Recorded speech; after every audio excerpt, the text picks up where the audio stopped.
Okay, all of you listen. Yes.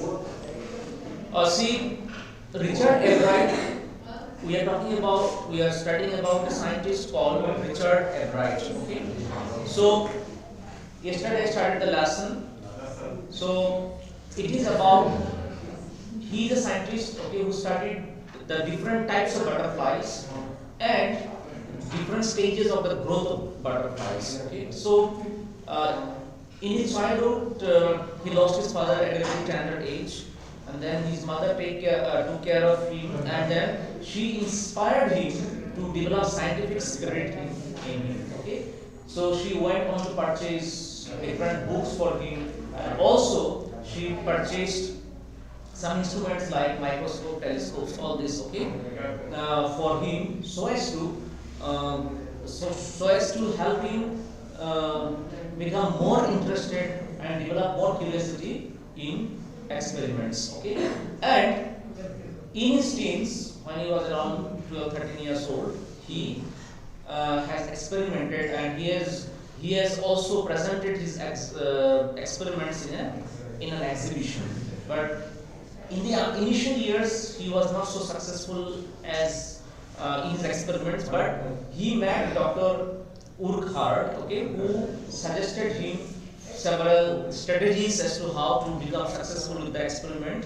And then we will find today that in the next exhibition, okay, he got some awards as well. So let's find out now, okay,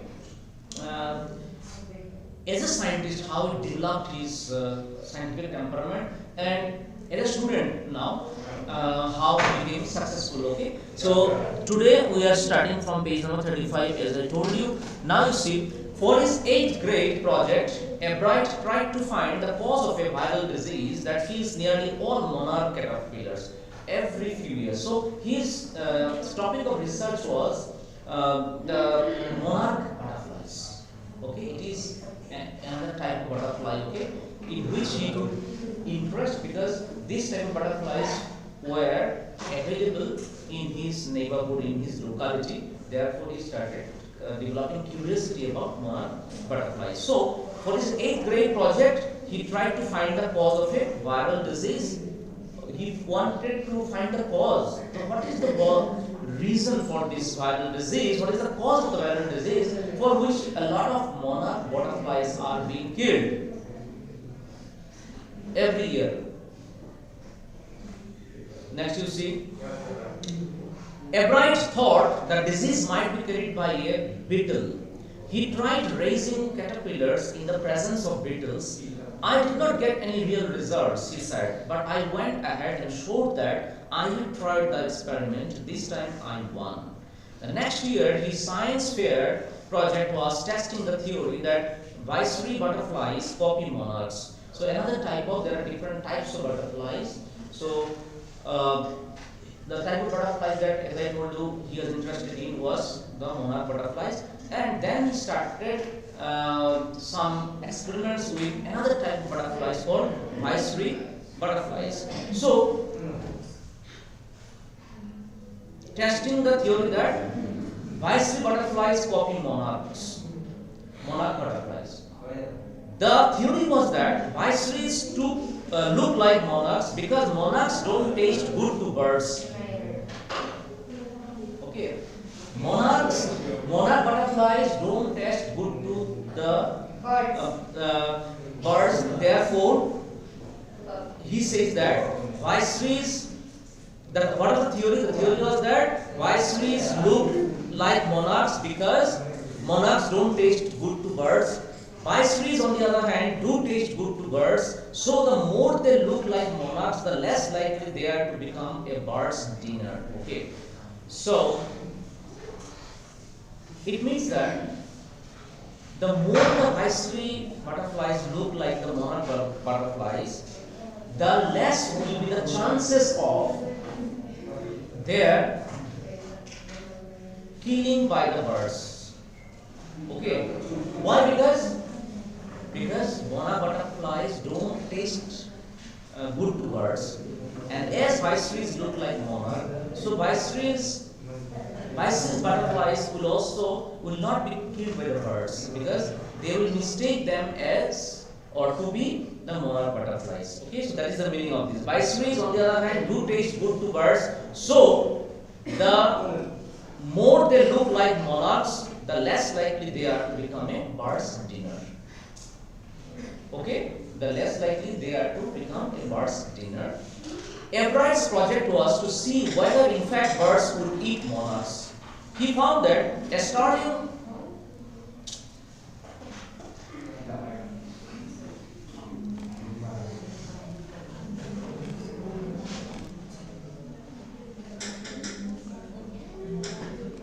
Sorry, you just go in the last line. Sir, wait. Get lost, you are distracting me. Sir, I read the book. Get lost in the last line I said. Wait. Too fast, you are wasting my time. Either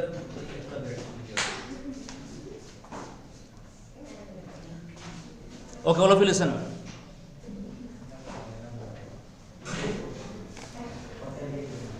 Okay, so now let's move on to the next paragraph. Ebright's project was to see whether in fact birds would eat monarchs because they don't taste good to birds. So his experiment was whether this particular theory is correct or false. That is why he would now try to experiment the fact that whether birds would eat monarchs. There is a theory that birds normally don't eat monarchs. Okay, Ebright's project was to see whether in fact birds would eat monarchs. He found that a starling would not eat ordinary bird food.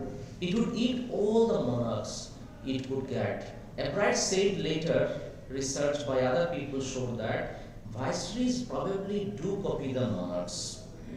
This project was placed first in the zoology division and third overall in the country science fair. Okay, so this project that he has made to experiment that whether viceroys really look like monarch and whether birds would eat monarchs at all. So this particular project that he has made for the science fair, this project was placed first in the zoology division of the fair and third overall in the county science fair. County means it's a village site is called county. Okay. Next you see, in his second year in high school, Richard Ebright began the research that led to his discovery of an unknown insect hormone. Okay. In the second year in high school, what happened? He made another research. He began the research that led to his discovery of an unknown insect hormone. Okay, unknown insect hormone. Indirectly, he also led to his new theory on the life of cells. So, this particular research, okay, about the unknown insect hormone, that has led him to discover, find his new theory on the life of cells. Okay, the question he tried to answer was simple: what is the purpose of 12 tiny gold spots on a monarch pupa? Okay, because pupa in the small stage of the butterfly is called pupa. Okay, the baby butterfly. So, what is the topic of his research? What is the purpose of the 12 tiny gold spots which are available on a monarch pupa? Okay, everyone assumed the spots were just ornamental. Ebright said, but Dr. Urquhart didn't believe it. Dr. Urquhart was the teacher of Richard Ebright. So, Dr. Urquhart might have developed the curiosity in Richard, okay, to find out why there are tiny gold spots on a monarch pupa. Okay, what is the reason? It's not only ornaments, okay, ornamental or for design. There might be some reason, okay, for which this monarch pupa were having gold spots, okay, on their body. Now, to find the answer, Ebright and another excellent science student first had to build a device that showed that the spots were producing a hormone necessary for the butterfly's full development. So these gold spots were not just designs or ornaments, they were producing some hormones, okay, that supplied food to the monarch butterflies. Okay, butterflies. So you see here, so he has developed a theory, okay, and with the help of theory, he established that first of all, he had to build a device. With the help of the device, he showed that the spots were producing these gold spots were on the pupa butterfly, okay, pupa monarch butterfly. These gold spots were producing a kind of hormone, okay, which were supplying food to the butterflies, okay, pupa butterflies, right? Producing a hormone necessary for the butterfly's full development, for the growth and development of the pupa butterfly. Okay, these hormones were very much required. This project won Ebright first place in the country fair and entry into the International Science and Engineering Fair. Okay, so this project also won him prizes, and it has also made him popular as an international in the International Science and Engineering Fair. There he won third place for zoology. He also got a chance to work during the summer at the entomology laboratory of the Walter Reed Army Institute of Research. Okay, next, as a high school student, high school junior, Richard Ebright continued his advanced experiments on the monarch pupa. And then again he carried on with his experiments on monarch pupa. That year his project won first place at the International Science Fair and gave him another chance to work in the army laboratory during the summer.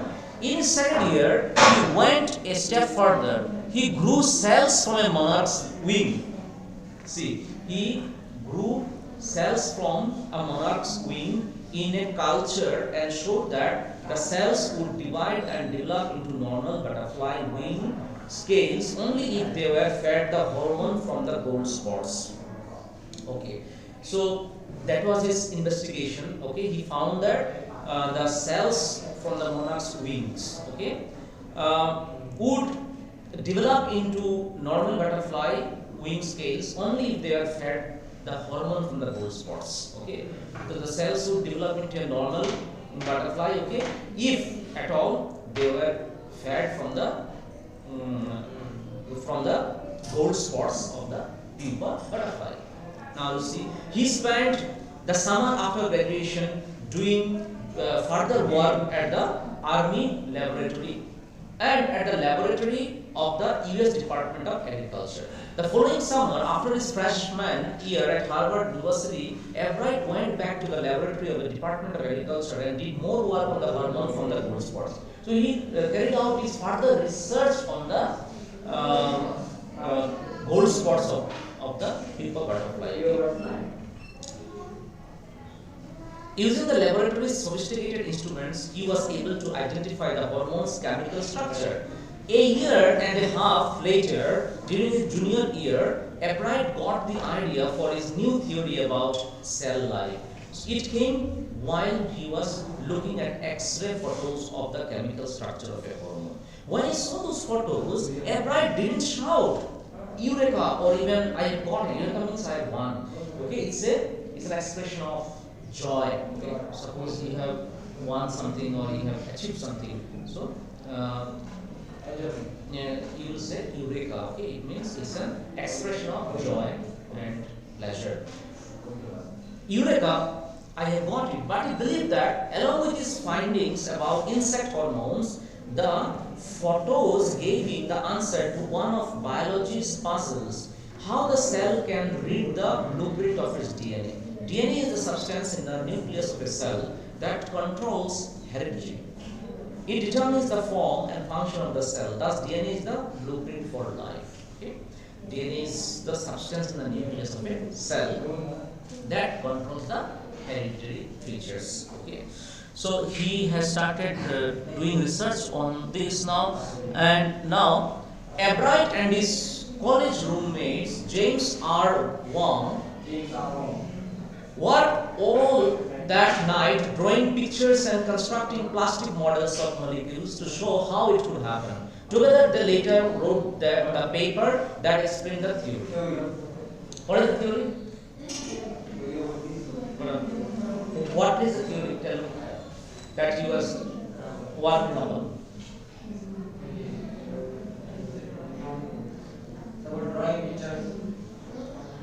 Surprising, listen, he doesn't understand, he just keep repeating like parrot. Okay, he is a parrot actually. Surprising, no one who knew him. Richard Ebright graduated from Harvard with highest honors, seventh in his class of 1,510 students. Ebright went on to become a graduate student researcher at Harvard Medical School. There he began doing experiments to test his theory. If the theory proves correct, it will be a big step towards understanding the processes of life. It might also lead to new ideas for preventing some types of cancer and other diseases. All of this is possible because of Ebright's scientific curiosity. His high school research into the purpose of the spots on a monarch pupa eventually led him to his theory about cell life. Okay, his high school research into the purpose of the spots on a monarch pupa eventually led him to his theory about cell life. Okay, so he has developed his theory of cell life. Okay, developed his theory of cell life only after he developed his interest on the gold spots that were found on the monarch pupa butterfly. Okay, so this curiosity in him made him do further research, and gradually from there he developed the idea that the cells produce, the gold spots produce hormone and then cell, and then he did further research on the theory of cell life, DNA and all that. Okay, and thus he became from a simple discovery, he started developing advanced discovery, okay, and became famous as an international scientist. And then he went on to become discover the theory of cell life. Richard Ebright has been interested in science since he first began collecting butterflies. Okay, in his childhood he used to collect different types of butterflies, and since that time he became interested in science, but not so deeply that he hasn't time for other interests. Ebright also became a champion debater and public speaker and a good canoeist and all-round outdoor person. He is also an expert photographer, particularly of nature and scientific exhibits. Okay, not only was he busy in doing this discovery, he was also a very talented person as a public speaker, debater, and also a canoeist. He was also interested in water sport. Okay, as well as he was a very good photographer, especially of the which type of photograph he was expert in? Scientific exhibits. Okay, experiments scientific exhibits. Okay, next you see. In high school, Richard Ebright was a straight student. Because learning was easy, he turned a lot of his energy towards the debating and model United Nations clubs. He also found someone to admire, Richard A. Weller, his social studies teacher and advisor to both clubs. Mr. Wellhere was the perfect person for me then. He opened my mind to new ideas, Ebright said. So he became kind of influenced in the school by his social science teacher, okay, who developed curiosity in him for public speaking and debating. Okay. Next you see, Richard would always give that extra effort. Mr. Waker said, what pleased me was, here was this person who put in 3 or 4 hours at night doing debate research, besides doing all his research with butterflies and his other interests. Okay, so besides doing his research on butterflies and other insects, in high school he was also busy in finding the making research on some debate issues, debate topics. Okay, debate research he used to spend this time on couple of hours, 3 to 4 hours every night. Besides his butterfly experiments, okay, thereby becoming very good at public speaking as well as debating as well. And his social science teacher was instrumental in inspiring him to develop interest in public speaking and debate. Okay, so we came to know that besides being a scientist, he was also good at many things. Okay, he was also a photographer. He was also interested in sports. He was a canoeist.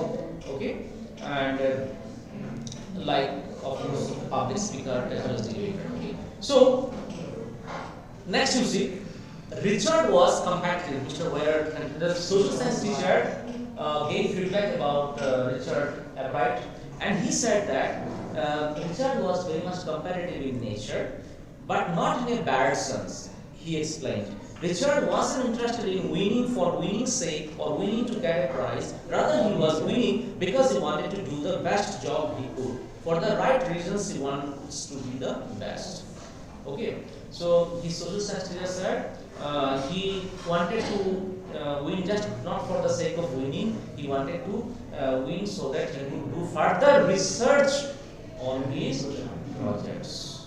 Right? On his projects. Okay? Okay? He wanted to do further research. Okay? Next you see. Richard wasn't interested in winning just for winning's sake. He wanted to win because he wanted to do the best job he could. For the right reasons, he wants to be the best. For the right reasons, he wanted to be the best. Now, and that is one of the ingredients in the making of a scientist. Okay? In the making of a scientist, what is the most important ingredient or essential component? Always remember your curiosity or your passion to do the best whatever you are doing. Okay? That spirit, that passion and enthusiasm to do the best whatever is at hand, okay? Whatever task is at hand is the single most ingredient, single best ingredient for every successful scientist. So, this is one of the ingredients in the making of a scientist. So, what was the ingredient? Doing best, doing the best task, whatever is at your hand, for excelling in that task, not just for the sake of winning, okay, but for the sake of learning and doing more research and excelling more in that area. Okay, start with a first-rate mind, add curiosity and mix in the will to win for the right reasons. Ebright has these qualities. Okay, so what is this? Start with a first-rate mind, curious mind, first-rate mind. Then you have to add curiosity to your mind, and then mix in the will. You have to mix your will. Will means what? Your interest, your desire to do something is called will. Okay, so your will to win for the right reasons. Ebright has these qualities. From the time the book The Travels of Monarch 10 opened the world of science to him, Richard Ebright has never lost his scientific curiosity. So he never lost his scientific curiosity since his childhood till the time he did his war service. He was interested for doing research, doing the best in whatever he is doing. And I have a concept video on this lesson as well on YouTube, so you can also watch this video. Okay, that is a 10-minute video. And so as to get further idea about this lesson. Okay, so this is how this lesson comes to an end. So we came to know about a zoologist, Richard Ebright, in this lesson. Okay, who since his childhood started developing interest in a particular type of butterfly called monarch butterfly, and then as he grew further, okay, he also got interested in studying about what kind of butterfly? Viceroy butterfly.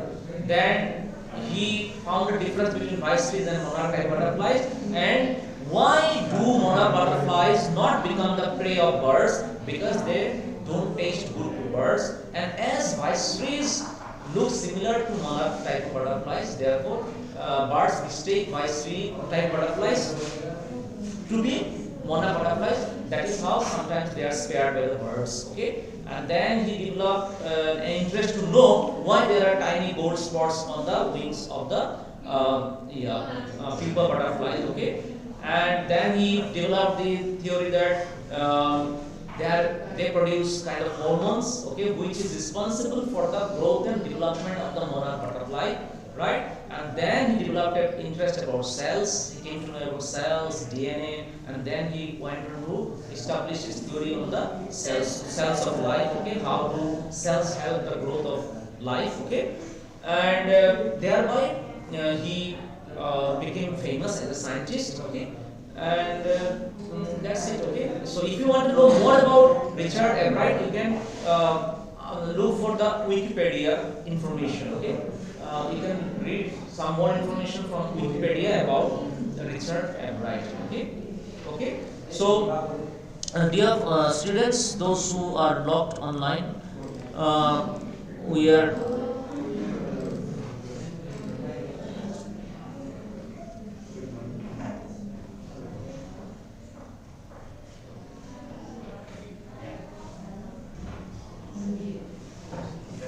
Okay, so those who are logged online, that's about the lesson. You can also see the concept video from the from this channel. Okay,